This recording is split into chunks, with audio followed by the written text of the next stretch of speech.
In our example, we have a 1-inch CPVC loop that is on an interior wall right after the pressure tank. We know that our loop is flowing from right to left, so that's how we'll install our entire system.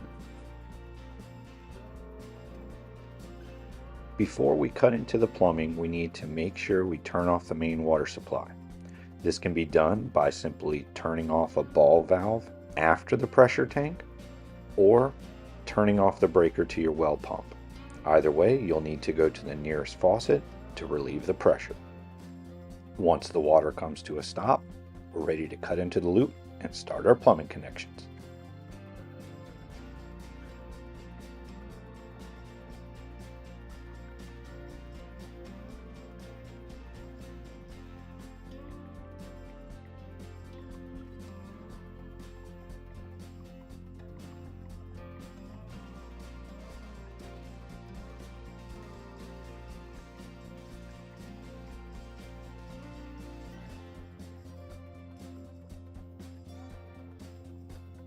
It is recommended to plumb in a bypass around the entire system.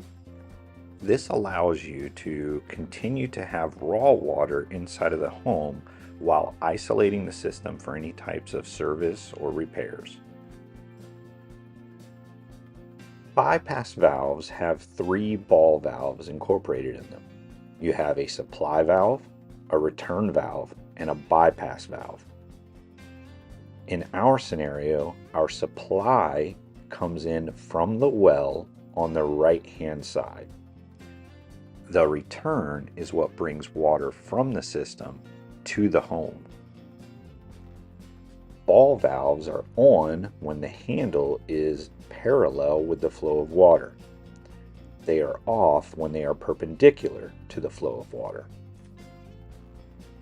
In this configuration, with the supply on, the return on, and the bypass off, that is called in service, meaning water is going to, in, and out and back to the home through the system. The next configuration is in bypass. That's where your supply valve is off, your return valve is off, and your bypass valve is on. This will prevent water from going in and out of the system and simply bypass the entire system. This way, you will get straight raw water to the home. You would put your system into this configuration for any types of repairs needed to the system while maintaining water to still flow to the house. The third configuration is for maintenance.